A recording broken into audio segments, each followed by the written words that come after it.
My name is Pastor Romy. I'm a missionary. For more than 4 decades, I got saved through Billy Graham. 1977, ako po ay nag-aaral noon ng engineering sa Fiat University. I got involved with the InterVarsity Christian Fellowship, and later, tinawag po ako ng Panginoon na magbigay ng buhay sa Kanya. I left my job as an engineer and studied for the ministry. At pinagpala po ng Panginoon ang aming preparation sa International Baptist Theological College. Ako po, ang unang trabaho ko ay children's worker. At umaabot po kami ng mga bata sa Mandaluyong. At ako po ay nagagalak na makasama ang lahat ng ating mga pastor. Ako po ay ginamit din ng Panginoon na mag-travel sa US at makapag-plant ng church sa Washington, D.C.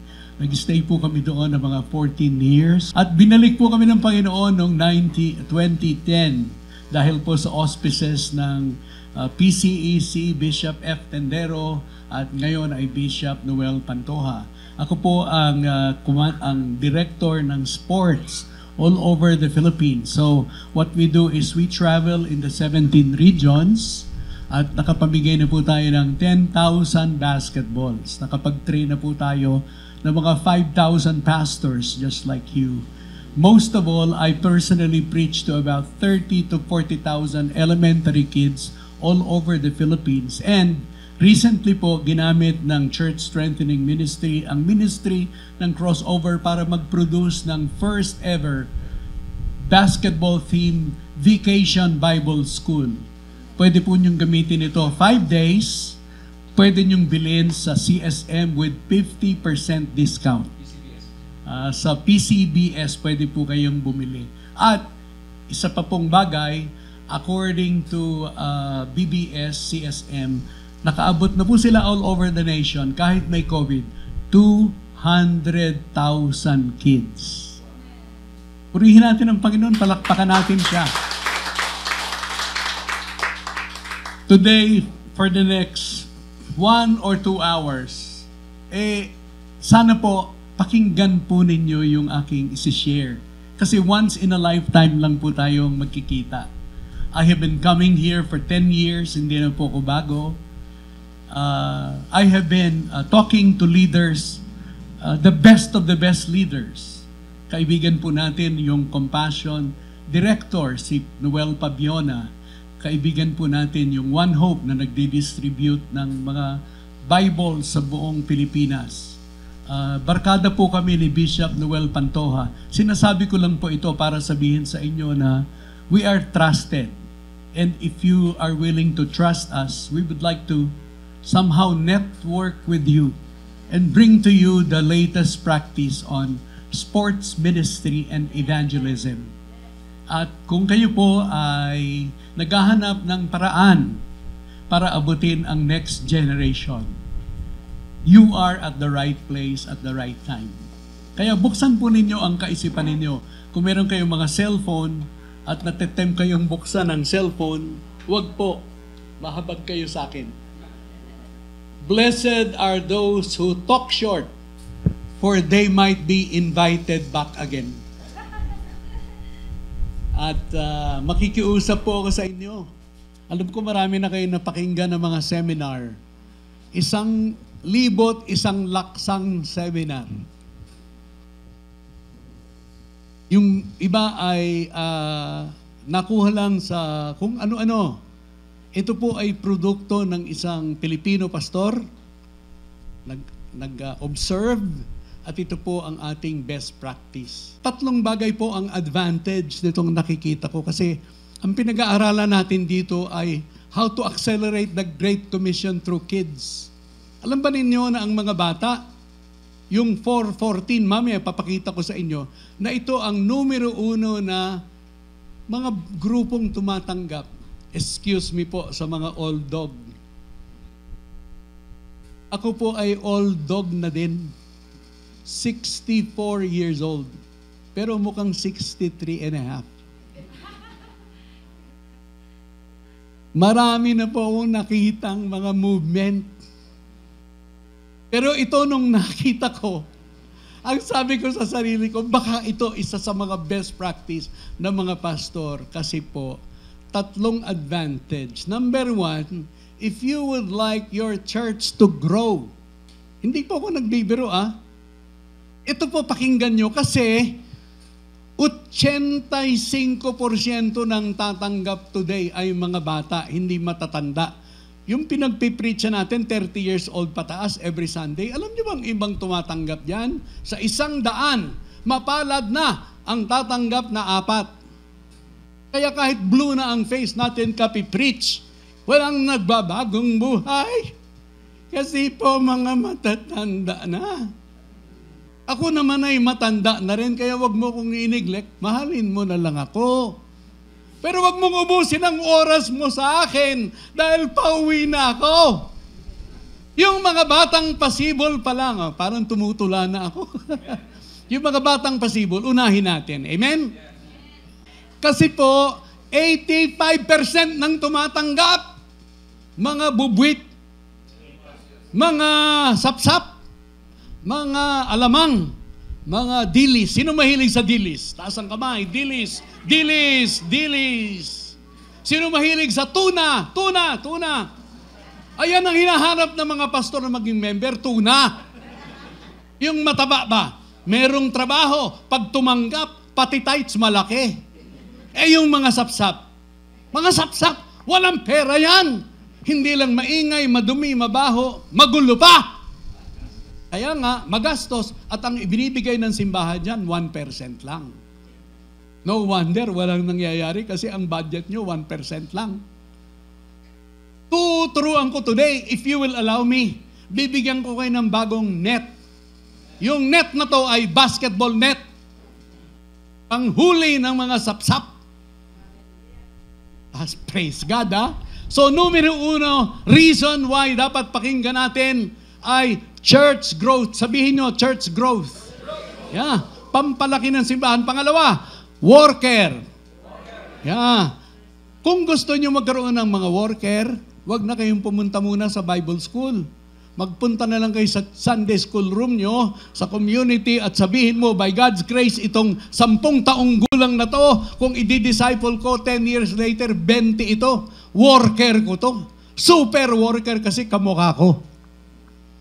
Hindi kamukha ng iba kasi dinisciple mo. So, eto lang, pastor, pagpapakinggan nyo ako, walang shortcut dito. Medyo mahirap, tsatsagain mo. Small is big. Sabihin nyo nga, small is big. Wow. Mamaya, papaniwalaan nyo yan. Hindi nyo pa pinapaniwalaan yan Small is big. Ito, slow is fast. Yeah. Tiyagaan yan. Tiyagaan. Kaya yung pagre-raise ng worker, wag mong tawanan yan kasi maliit pa lang.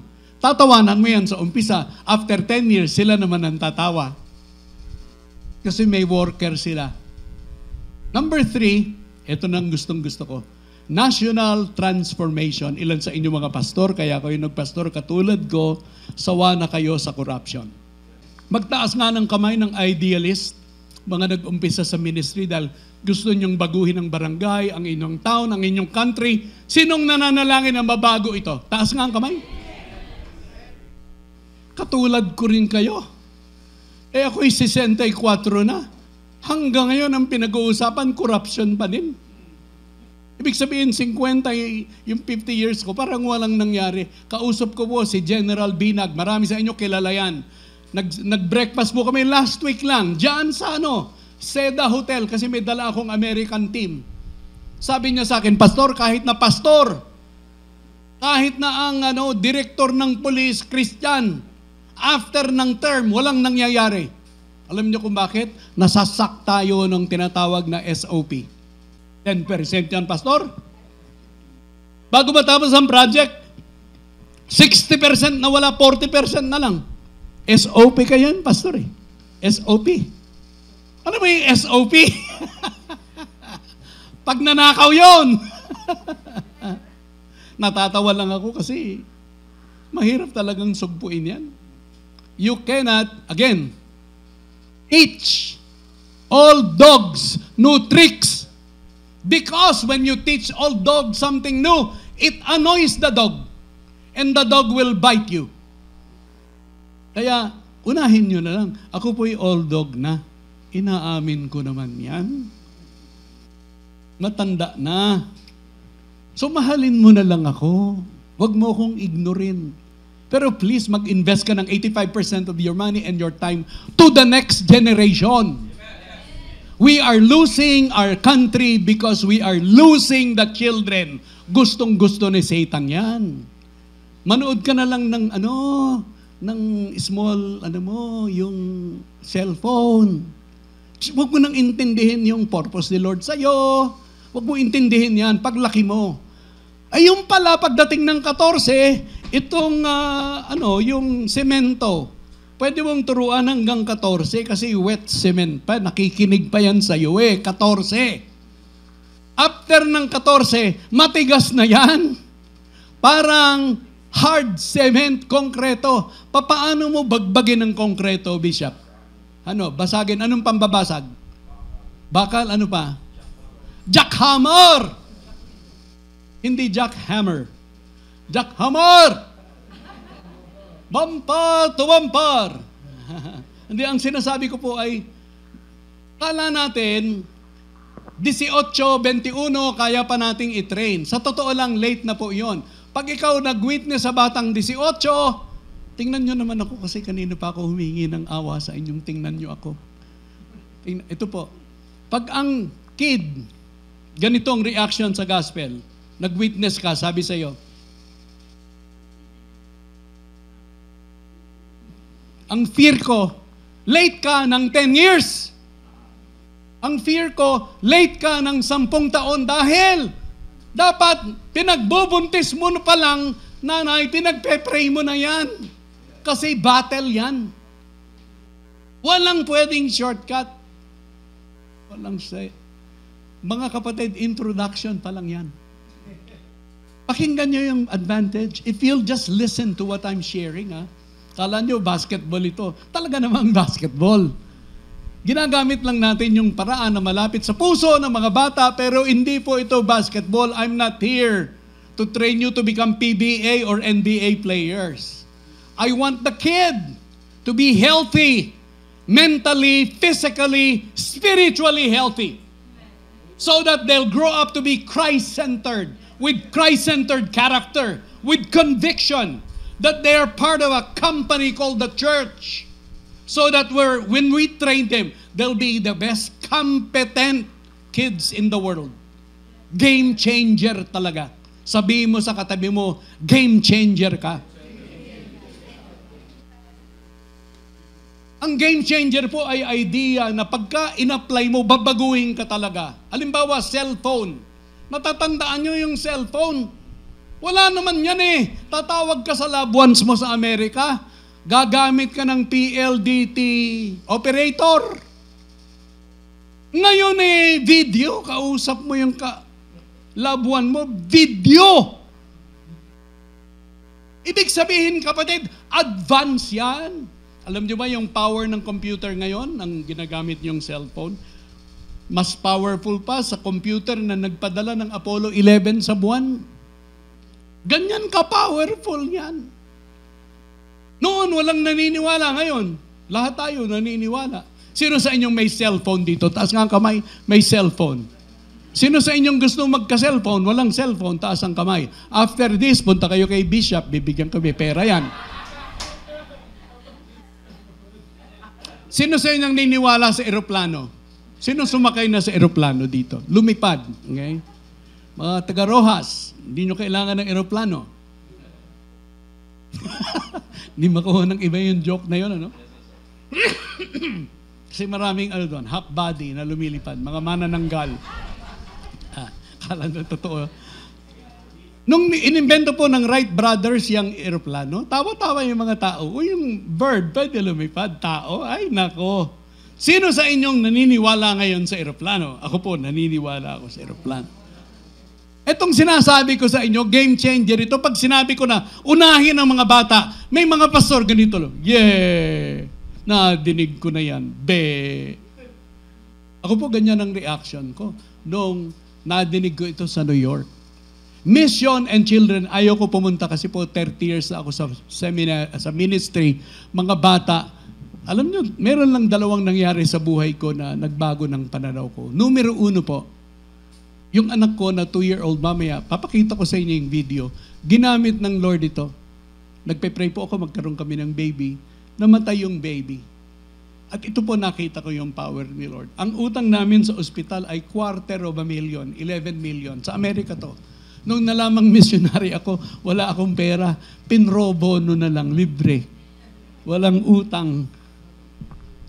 Tapos, yung pong mga nag-donate na supporter ko, nag-donate ng mahigit 1 million, dahil wala na kaming utang, naging puhunan po ito sa church planting. Yung bata, ginamit ng Lord yung dugo niya para mag-plant ng church. Kaya po ako na-excite. Nung nadinig ko tong 414, sabi ko, ito na. Kasi sa Mandaluyong, unang trabaho ko doon ay mag-alaga ng bata. Sabi ng pastor, Pastor, engineer na po ako. Ayoko pong maging babysitter. Di ba ang feeling ng mga tao pag children, babysitter? Sabi niya, hindi babysitting ito kasi 2,000 ang Sunday school natin. In 3 years po, sa biyaya ng Lord, naiabot po natin ang 6,000. Nakakita na ba kayo ng 6,000 sa Sunday school?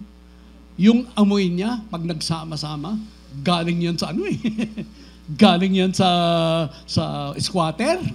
Hindi pa naliligo yan, tapos yayakapin ka niyan. Pastor, I love you. Ang halimuyak niyan.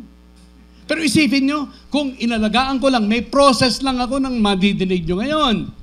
Tumanggap, na-disciple mo, naging leader, later naglingkod, naging church planter, nag-start ka ng movement.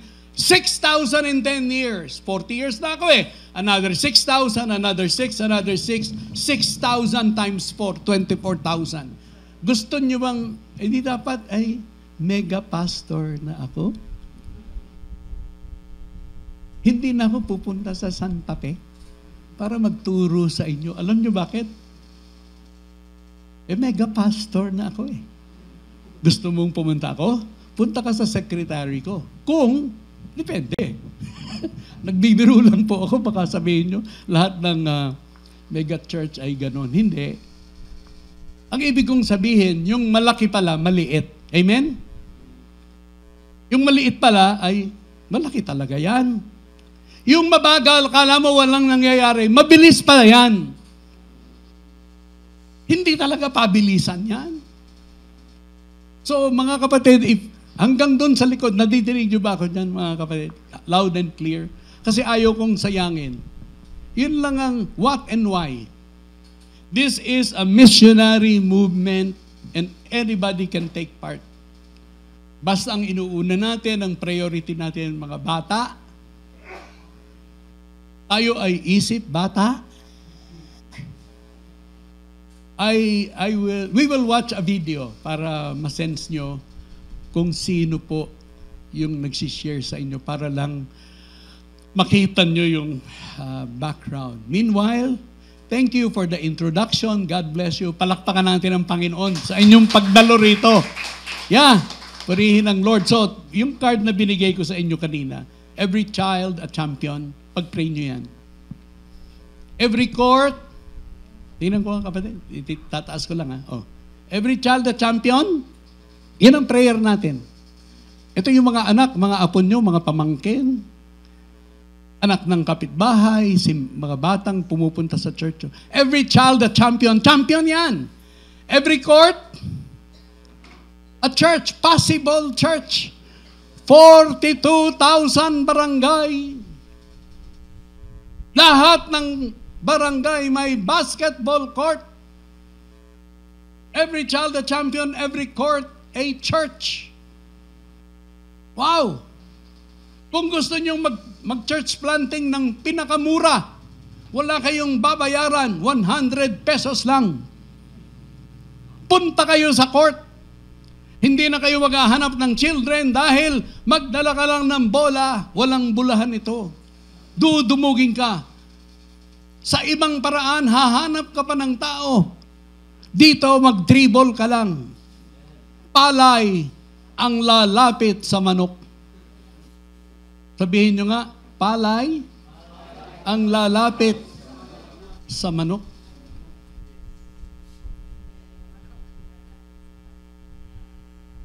Bandang huli, tatabuhin nyo na ang mga maliliit na manok sa dami. Mamaya na kayo pumunta, hindi ko kayo kaya. Ganda ng style, no? Ano pa? Every child a champion, every court a church, every what? Ano yung nabasa nyo dun sa dulo? Every coach, a catalyst. Kayo yung coach? Yeah. Kayo yung coach. Whether marunong kayo mag-basketball o hindi, basta mahal nyo ang mga bata, life coach kayo. So, yan ang pinag-aaralan natin dyan. Ang magagaling na life coach ay mga parents kasi kayo ang may access sa mga bata. Ang magagaling na life coach ay elementary teachers. Ang magagaling na life coach ay mga youth pastor. Pastor, kahit hindi nyo na kayang tumakbo, ang dami nyong mga youth mahilig sa basketball. I-organize nyo at i-commissionin nyo. Gamitin nyo yung lakas. Dahil ang mga bata naman, whether you like it or not, nakatira sa court yan, amoy court na. Pinapagalitan nyo ba yung anak nyo? Anak, maitim ka na, mabaho ka na. Ano ba nakukuha mo sa court? Hindi mo alam yung kaibigan. Yung laro, yung sarap ng fellowship, barkada. Yun ang nilalabanan natin. Huli pa, every child a champion, every court a church, every coach a catalyst. Ang mga catalyst, mga police, mga mayor, isa pa, businessman. Ito ang number one reason, Pastor, ba't ayaw maniwala sa akin yung mga pastor? Kasi sinasabi nila, Pastor, bago ka humayo ng matagal, sabihin mo nga, di ba walang pera sa mga bata? Konti lang ang pera ko iuubusin pa ng mga bata. Tama ba? Ganun naman talaga ang buhay bilang pastor.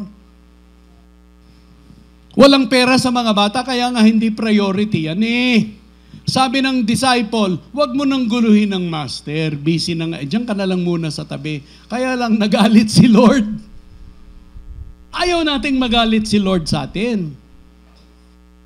Kasi based on Matthew 18, mga kapatid, malinaw na sinabi ni Lord, ito yung biblical reason ba't natutunan ko to.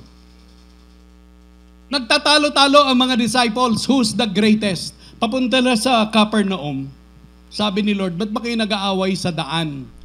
What's the beef? What's the commotion? What's the debate? Tumahimik ang mga disciple kasi nakakahiya ang topic. Sinong pinakamagaling sa atin? Sa 12. Nandun si Kristo sa gitna. Nagtatalo sila, who's the greatest? Parang si Michael Jordan nasa gitna, nagtatalo yung 12 player.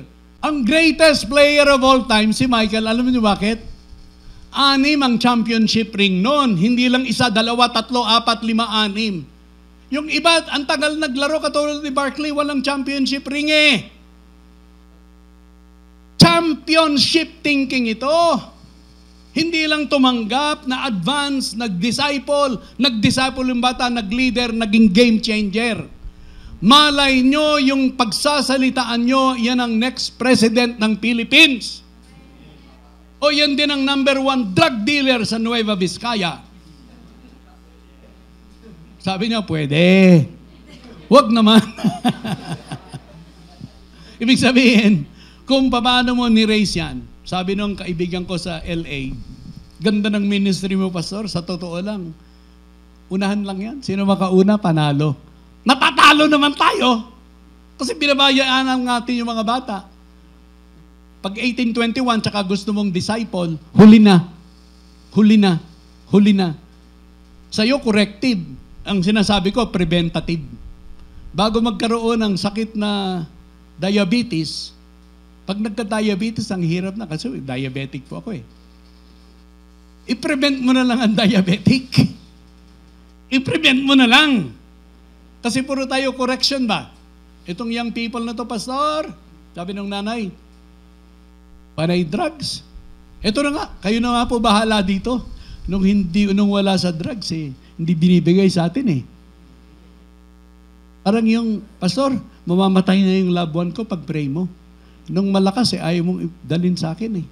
Nung mamamatay na, ano ako, miracle worker? Dapat bata pa, bigay mo yan sa akin. Para matrain ko. I am saying all this para sabihin sa inyo na today, you have to admit this.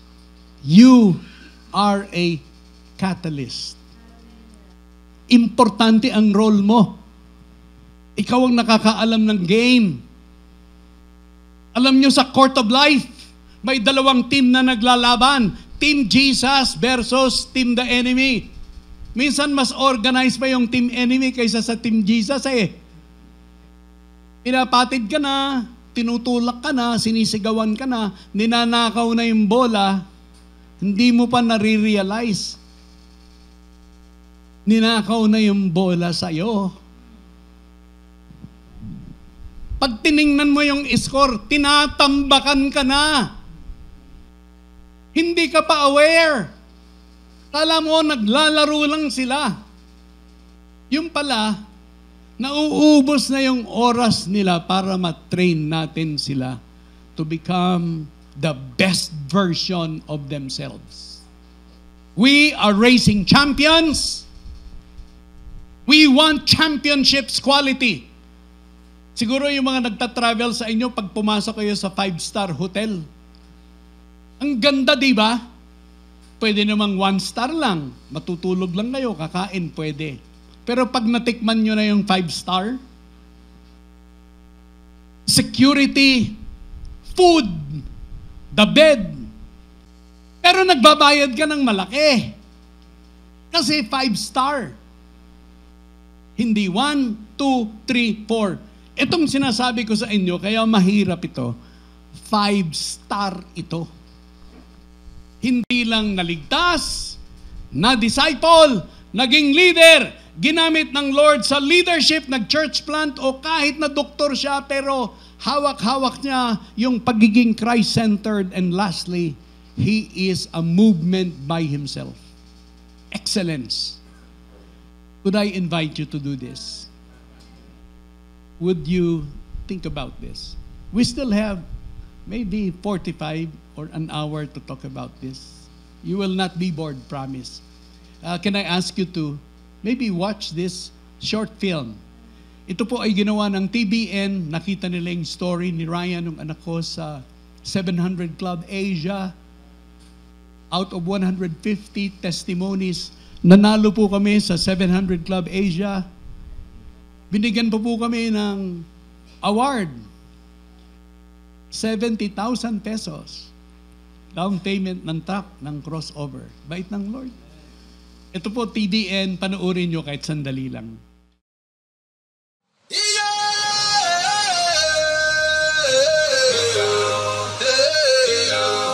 Just north of Papua New Guinea is the Philippines, the world's second largest archipelago.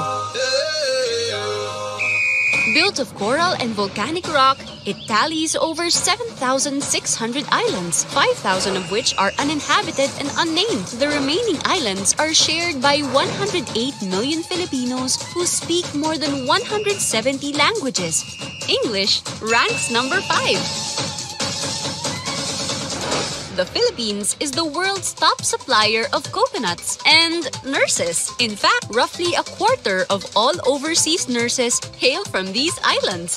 Besides saving the world, Filipinos also love shopping. In fact, the Philippines claims 3 of the world's top 10 largest shopping malls. They are also die-hard basketball and boxing fans. And it seems the Earth's most avid texters. Seriously, Filipinos send an estimated 142 billion texts a year. That equals 400 million texts a day. Hence, the country's moniker, the texting capital of the world.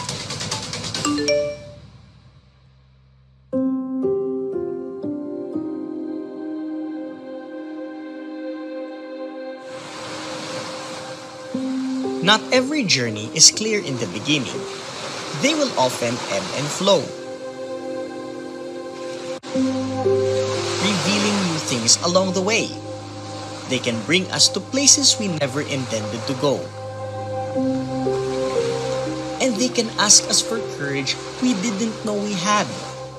Sometimes, those rare and important journeys bring us back to where we started, showing us that along the way, just like our destination, we have changed.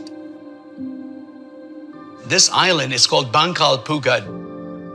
It's one of the poorest fishing village northeastern side of the Manila Bay. I was born here. My dad was a fisherman. When my dad was raising the family, we were so poor, but Dad has a different view. He wanted us to send us to school and get out of this poor village. So, Romy left the fishing village for college. While there, he accepted Christ into his life and was called into the ministry. Just 10, 14 miles away from Washington, D.C. For about 12 years, we served there and planted a Filipino church. When we got married, my wife and I, we didn't have children. We waited for Ryan to arrive for 6 years. When Kay got pregnant, we were so happy, we were so elated. But before he was born, the doctor found out he had a congenital heart defect. But the doctor said after 2 years, we're gonna have a corrective surgery. And they had surgery. The doctor said 85%, 95%, he'll be okay. But the Lord decided to take this little boy home. And I look up at his little body and I go, Lord, this is not fair. I gave my life to you, become a missionary. Now you're doing this. You don't have a right to do that.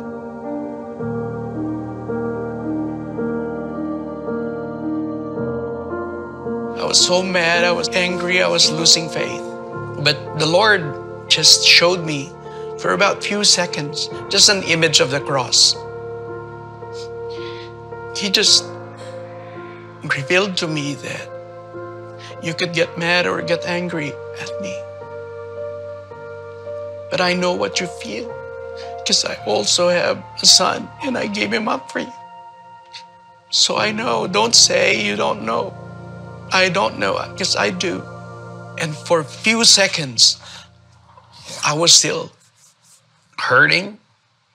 Man, I can't be bitter because for the first time in my life, I sensed that hope that the cross is the answer. I was gung-ho at first that God can use the worst thing that ever happened to me, the death of my son, to grow a church. And I began to realize after about 12 years that's not happening. And so I gave up that storyline. I want to forget about children because I was focused on Ryan's story. So in Southeast Asia, I started just helping native missionaries. I don't want to talk about children. And guess what? The Lord started showing me children again. And I said, I couldn't get away from this, guys. Until one time I attended this global missions conference on children. And that's where I heard it for the first time. That ages 4 to 14, children is the most powerful age to communicate the gospel. Because 85% of responders comes to Christ at early age. And so that changed my mind to go back to where I started. Children, that would be the focus of my life. Every kid in the Philippines loves to play basketball. The bouncing of a basketball defines the rhythm of life here. Every little community has a basketball court. Basketball is life here. We're like teeny-meeny people who can't dunk. But it's life. It's the passion of everybody. So we feel like we can use it to maximize it for ministry.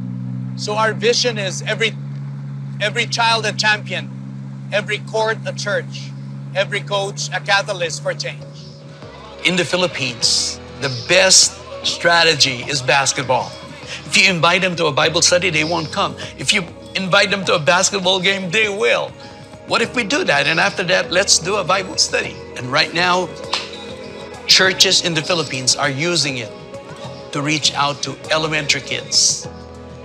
And I would not be able to anticipate what the Lord is doing with simple ideas. They are the biggest unreached people group, the most responsive, and yet the most open. That if we disciple a group, a basketball team, 12 of them, then we could develop leaders given enough time. That maybe one of the guys that we gave basketballs to today would be the next president of the Philippines. Who knows? If you want to transform the country, you can transform it through the kids. I'm 59, so I'm at my last quarter. But I'm grateful that you only win the game at the last quarter, right? In short, I want to be a hero maker. I don't want to be the guy who would take the last shot because it's last 3 seconds and the other team is ahead by 2 points. I want to be the guy who can handle the ball and say, that guy is open. Let me give him the ball. And the little guy shoots and scores, and we put him in our shoulders and said, go, great for you. But I want to be a hero maker for these kids. My son taught me that.